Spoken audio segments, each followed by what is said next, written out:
Hello. All right, so this one is section 5.7, which is um, about variation. And on this section, I will be doing 4 examples. And before I do the examples, I will show you the ideas first, and then we'll start doing the problems. So, so the thing here you see, so whenever you see any of, so let's say if you see one of these two lines, this always means in math form, this always means this thing. So, okay, so here it says y varies directly as x. Either if you see this line or y is directly proportional to x. So if you see any one of these two line, so basically it means y is directly proportional to x. So you can write this line in this form. And after this, you need to change this to a mathematical form, which is y is equals to k times x, where k is a constant. All right, so yeah, whenever you see directly proportional or let's say if you see anything directly, that means it's something similar to this. All right, and the second one is, now you see inversely. So y varies inversely as x, and y is inversely proportional to x, then yeah, it's always y is equals to k times 1 over x. All right, so if you see inversely, it's 1 over x. If it's directly, it's just x. All right, and the third one is this one right here. So y varies, now in this case jointly. So we have two variables, y and g, so that's why there's a jointly. So in this case, you will see w and g are multiplied each other, again with this k as a constant. All right, so in this section you will see a problem related to these things. All right, so now let's start doing the problem. So the problem, the first one is right here. So okay, so this one says that suppose y is directly proportional to x. All right, so whenever you see this line directly proportional, so we said that here on the top that if there is anything, whenever you see directly proportional, it's always this equation, right? Y is directly proportional to x. So that's why the equation we get is y is equals to k times x, right? So this was similar to the first condition. So after this, it says that if y is 36, g is 12.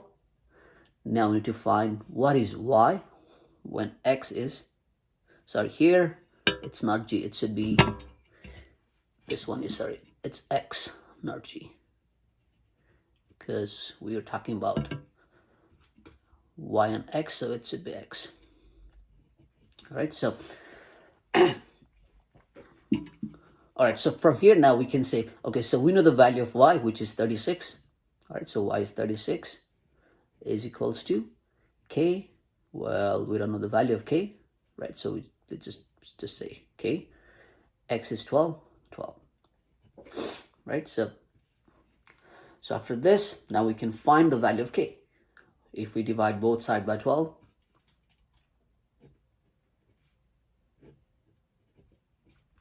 then the k is, this is gone, so k is 36 over 12 is 3, right? Yeah, it's 3.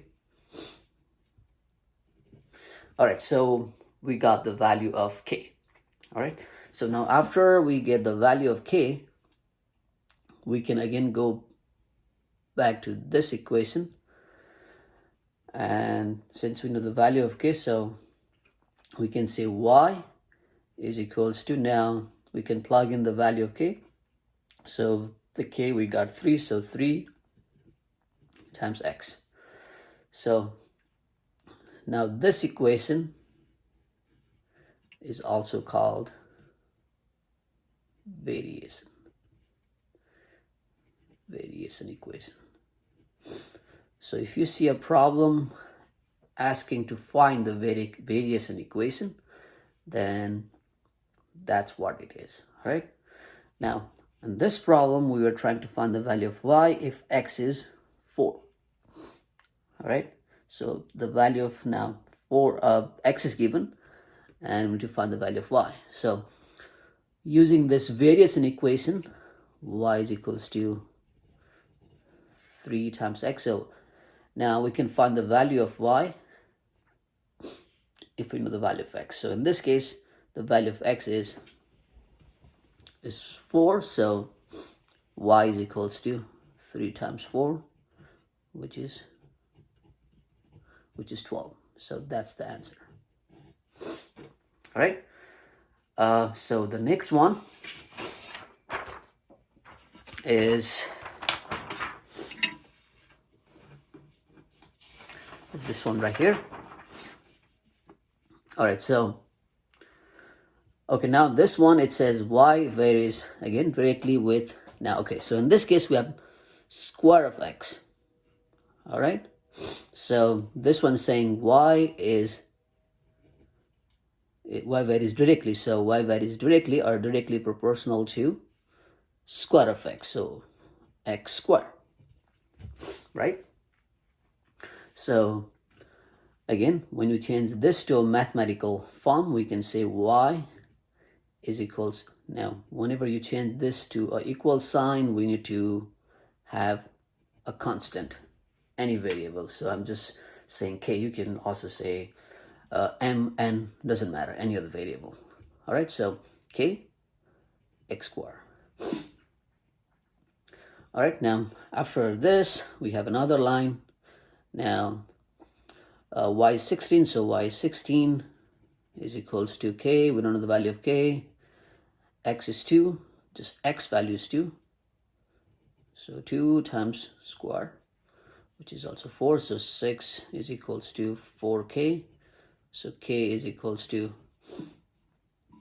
4, right? When you divide both sides by 4, it's 4. So once you get the value of k, just plug in that value here.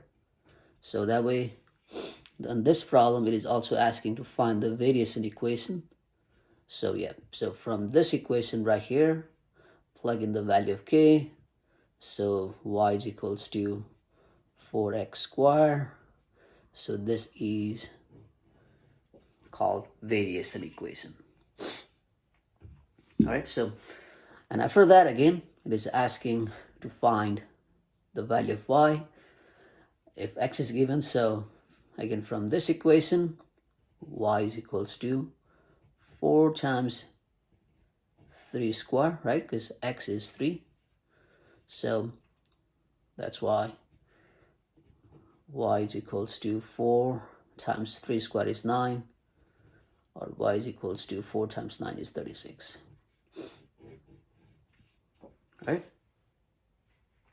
So that's the second problem. And the third problem is this one right here. Okay, so now in this problem, suppose y varies. Now in this case, we have inversely, right? So again, if you go back to the conditions, 3 conditions we talked. So if you have inversely, y is inversely proportional to x. So in this case, we're going to say 1 over x, right? And again, after this, we can change this to a mathematical form, which is y is equals to k times 1 over x. All right, so it's similar to this again. So again, we know the value of y, which is 4, is equals to, we don't know the value of k over x is 3. So Now just multiply 3 on both sides. So these two are gone. So k is 12. All right.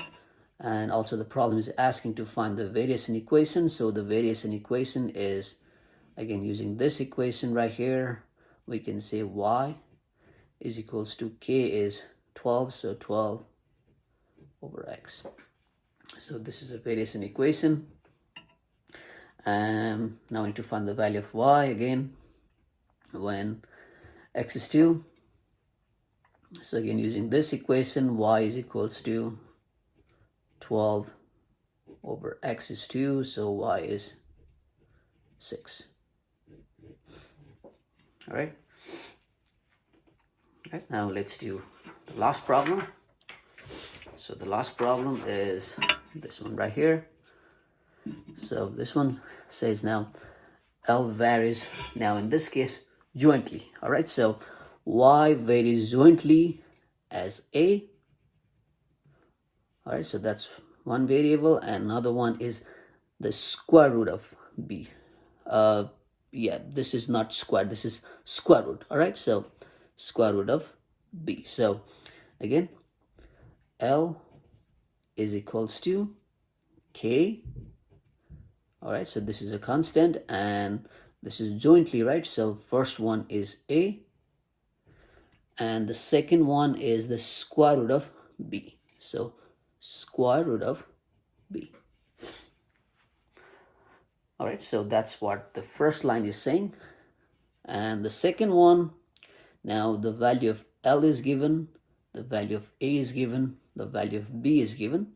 So we know the value of L, A, and B, so that means we can find the value of K, right? So L is given 48 is equals to K times A is 8, square root of B is 9. So 48 is equals to K times 8 times the square root of 9 is 3. So 48 is equals to K times 24. 8 times this 24. And divide both sides by 24. So K is 2. Right? So if you divide both sides by 24, 48 over 24 is 2. So K is 2. Again, we are trying to find the variance in equation. So again, using this equation right here, L is equals to K is 2 times A times square root of B. So this is the variance in equation, and after that we need to find the value of L. So again, using this equation, L is equals to